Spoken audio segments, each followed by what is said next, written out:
नमस्कार लाडक्या भावांनो आणि बहिणींनो, रँक सूत्रा या यूट्यूब चॅनलवरती सर्व भावांचे आणि बहिणींचे मनापासून खूप खूप स्वागत आहे। आज आपण माझी मुख्यमंत्री लाडकी बहीण योजना या योजनेची आजची अपडेट पाहणार आहोत। मुख्यमंत्री माझी लाडकी बहीण योजनेबाबत एक अत्यंत महत्त्वाची माहिती समोर येत आहे।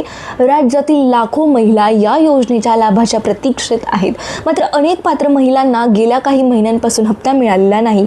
यामागे एक मोठे कारण म्हणजे ई-केवायसी प्रक्रिया पूर्ण न होणे। उपलब्ध माहितीनुसार सुमारे 62 लाख लाभार्थ्यांना विविध तांत्रिक कारणांमुळे ई-केवायसी पूर्ण करता आलेली नाही। त्यामुळे अनेक महिलांचे हप्ते थांबले असल्याची चर्चा आहे। अनेक महिलांना असे वाटते की ही त्यांचे नाव योजनेतून कमी करण्यात आले आहे किंवा त्या अपात्र ठरले आहेत, परंतु अनेक प्रकरणांमध्ये प्रत्यक्ष कारण वेगळे असल्याचे सांगितले जात आहे। पात्र असूनही तांत्रिक अडचणीमुळे ई-केवायसी पूर्ण न झाल्याचे लाभ रोखला गेला असल्याची शक्यता व्यक्त केली जात आहे। सर्वात मोठी अडचण म्हणजे मोबाईलवर OTP न येणे। ई-केवायसी करताना नोंदणीकृत मोबाईल क्रमांकावर OTP येणे आवश्यक असते, मात्र अनेक महिलांनी वारंवार प्रयत्न करूनही OTP न मिळाल्याची तक्रार केली आहे। काहींना OTP उशिरा मिळतो तर काहींना तो अजिबात मिळाला नाही आहे, त्यामुळे प्रक्रिया अर्धवट राहू शकते। याशिवाय पोर्टलवरील तांत्रिक त्रुटींमुळे अनेक अर्जदारांना पुढील टप्प्यावर जाता आले नाही। काही वेळा वेबसाईट किंवा ॲप व्यवस्थित कार्य करत नसल्याने प्रक्रिया पूर्ण होऊ शकली नाही। आणखी एक महत्त्वाची अडचण म्हणजे एकल घटस्फोटित किंवा परित्यक्ता महिलांच्या नोंदणीची। काही महिलांनी सांगितले की त्यांच्या परिस्थितीनुसार योग्य पर्याय प्रणालीमध्ये उपलब्ध नसल्यामुळे त्यांची ई-केवायसी प्रक्रिया पूर्ण होऊ शकली नाही, त्यामुळे त्या पात्र असूनही लाभापासून वंचित राहिल्या ठरल्या आहेत।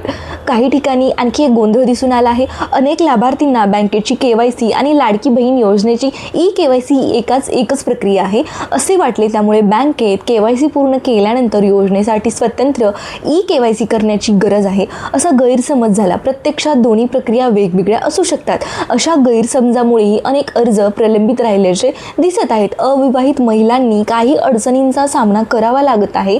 अर्जातील माहिती, वडिलांचे नाव, मोबाईल क्रमांक, OTP किंवा OTP पडताळणी यांसारख्या कारणामुळे त्यांची प्रक्रिया पूर्ण होण्यास अडथळे आल्याची माहिती समोर आली आहे। या सर्व परिस्थितीमुळे अनेक पात्र महिलांना गेल्या काही महिन्यांपासून आर्थिक मदत मिळत नाही, त्यामुळे संबंधित लाभार्थ्यांची चिंता आणि संभ्रमाचे वातावरण खूप जास्त वाढले आहे। या पार्श्वभूमीवर शासनाने ई-केवायसी पोर्टल पुन्हा सुरू करावे अशी मागणी होत आहे। तसेच ज्या महिलांना ऑनलाईन प्रक्रिया करता येत नाही किंवा तांत्रिक अडचणी येत आहेत त्यांच्यासाठी महिला व बाल विकास विभागाच्या कार्यालयांमध्ये ऑफलाईन ई-केवायसी सुविधा उपलब्ध करून द्यावी अशी ही मागणी केली जात आहे। यामुळे ग्रामीण भागातील तसेच डिजिटल साधनांचा वापर करण्यात अडचण असलेल्या महिलांना मोठा दिलासा मिळू शकतो। तथापि या संदर्भात शासनाकडून अधिकृत निर्णय किंवा नवीन सूचना जाहीर झाल्यास त्यानुसारच पुढील प्रक्रिया होईल। यामुळे लाभार्थ्यांना सोशल मीडियावरील अफवांवर विश्वास न ठेवता फक्त अधिकृत माहितीकडे लक्ष द्यावे। जर तुम्ही ही लाडकी बहीण योजनेचे लाभार्थी असाल आणि तुमचा हप्ता थांबला असेल तर तुमची ई-केवायसी स्थिती तपासून घ्या। आवश्यक असल्यास संबंधित कार्यालयाशी संपर्क साधा आणि शासनाकडून येणाऱ्या अधिकृत सूचनांचे पालन करा। अधिकृत अपडेट उपलब्ध होताच त्यानुसार पुढील माहिती दिली जाईल।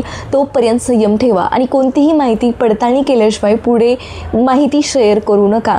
सो तुम्हाला ही माहिती उपयुक्त वाटली असेल तर माझ्या चॅनलला लाईक करा, सबस्क्राईब करा। भेटूया नवीन अपडेटसह पुढच्या व्हिडिओमध्ये। तोपर्यंत धन्यवाद।